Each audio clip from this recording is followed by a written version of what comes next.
Hi everyone, it's Fiona Edgar here.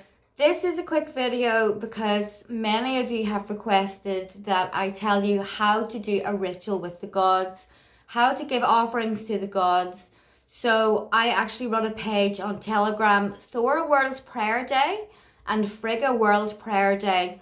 It's really more of a ritual day than a prayer, of course, but I wanted to name it the same as the Odin World Prayer Day, which was created by my friend Anders. So what should you do? First things first, you need to get your stuff together. What you'll need is a statue of the god or goddess that you're giving offerings to. If you don't have that, you can use a picture or even a stone that you find somewhere. Will do in the meantime, just something that has the energy of that god or goddess, or represents them in some way. So you will need to have, now this is for the Nordic gods. I always give offerings of mead. If you don't have mead, you can use red wine. I often use that because mead doesn't last long in my house, or some good quality alcohol, whiskey, etc. You can give food if you want. Now you will need some incense. What kind of incense? It doesn't really matter. You don't really need to overthink rituals, or offerings. So I personally prefer to use natural incense, which I source from Ireland. It is by a company called Earthworks, but you can use any natural incense. So you will also need a candle or some form of sacred fire. And you can put anything else. If you have an altar, you can put symbols. I have a valknut that is like made from brass. It sits there. I've also got a Thor's hammer and stuff like that. So the first thing that you need to do is you need to cast a circle. Okay, why? Because you want to keep, it's like a door that closes, that keeps anything negative from coming into your ritual. Now you don't want to miss this part because it can be dangerous. You can have stuff that comes in that you don't want. Even some of your ancestors could come in and they can cause trouble. One time I did a ritual, I was lazy and I didn't cast a circle, and then I had this activity in my house and I realized it was an ancestor of mine, and he was like this toothless old alcoholic.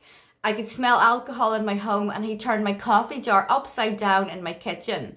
Now, he was being playful. He wasn't malicious, but I banished him anyway because he was shouldn't have, he was annoying and he shouldn't have been there. So you need to cast a circle. Now, first of all, you want to clear the energy in the room that you're using. Now, I ring a bell 9 times, okay? Or you can waft it with some kind of smoke, or do something to clear the energies from that room. Then you cast your circle, okay? So what I do, I stand in the middle of the room, use my right hands and go, visualize the energy coming from my finger and simply draw a circle. For me, the circle is the color blue. I don't know why, but it just is.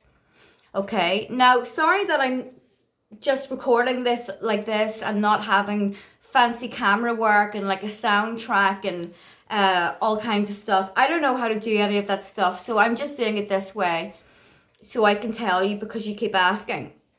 So cast your circle. Anyone that is involved in the ritual, including yourself, must be inside the circle, right? And they must not leave until after the ritual is over.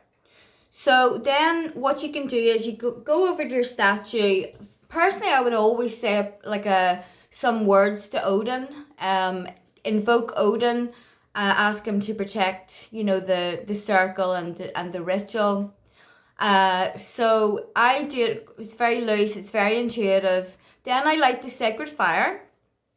Okay, then I will say some more things. It depends if I'm asking them for something or just doing it for the good of the folk or the tribe in general. And then I will give my offerings. So you can do this in a simple way, or you can do it in a fancy way. Then I will probably say some more things, read out some poetry or a verse or whatever it is that connects me to the God that I'm, giving the offerings to. Then I will probably spend some time in meditation. How long? Usually not very long, because I don't have a very long attention span and I can't sit still for long because I have a stellium in Gemini. So meditate, usually look out for some messages, or, sort of clairvoyantly. Odin in particular gives very strong messages when he's there, if he has, something to say. Then when you're going to close, so you will say something like the ritual is ending, thank the gods and goddesses, thank your ancestors.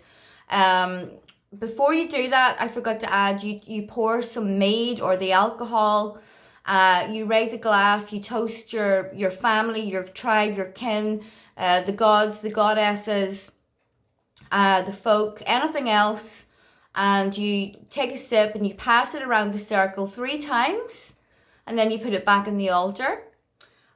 So then when the ritual is ending, you can also say that if you give license to depart, every entity that, or spirit or god or goddess that has been in that circle and that you're working with the ritual, say goodbye. And then to end the ritual, what you need to do is you need to, of course, close the circle again. So you will, this is the way that I do it, and this works for me, okay? You will go anti-clockwise with your finger and visualize the circle, whatever color it is, disappearing.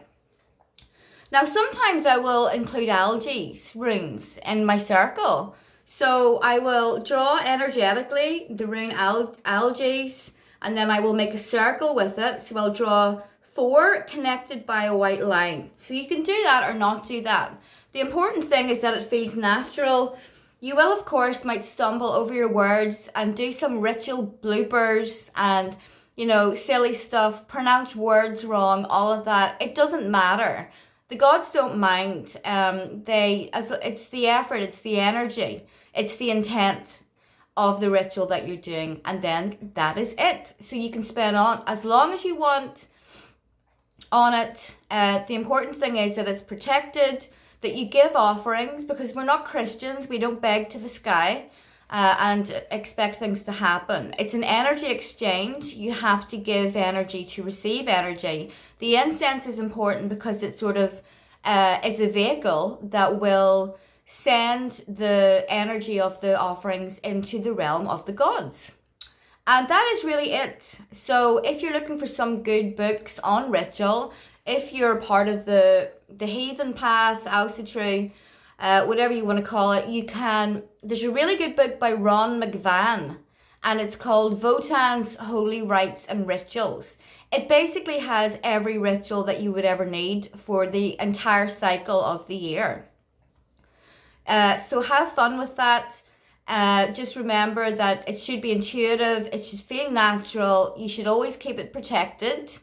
Only invite people that you trust into the circle to do the ritual with you, otherwise their energy might be a bit tricky, and you don't want that sort of colouring things.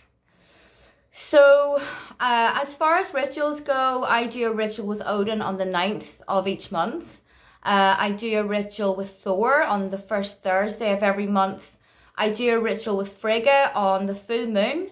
As for Freya and Freyr, I have an altar for them in my bedroom, and I probably will give offerings to them once a week. Okay, because that's just what feels intuitive to me. But you don't want to start and say, okay, I'm going to do this every week, and then you don't do it. So once a month. If you want to connect with them any other time, then it doesn't matter what time of the month, what day it is. The planetary hour doesn't even matter that much. If you feel like you need to do a ritual, then do a ritual. Let's say you needed to ask for protection. You can do that anytime, okay? So that's pretty much it. That's all I have to say. It's short and sweet. Now, if you join the Odin World Prayer Day group, I'm pretty sure that Anders has pinned a ritual. This is on Telegram. I don't use any other social media apart from Instagram. And if you join the Thor World Prayer Day, I'm pretty sure that I have pinned one also to the top of the page. So have fun with that. Let me know if you have any questions, and bye for now.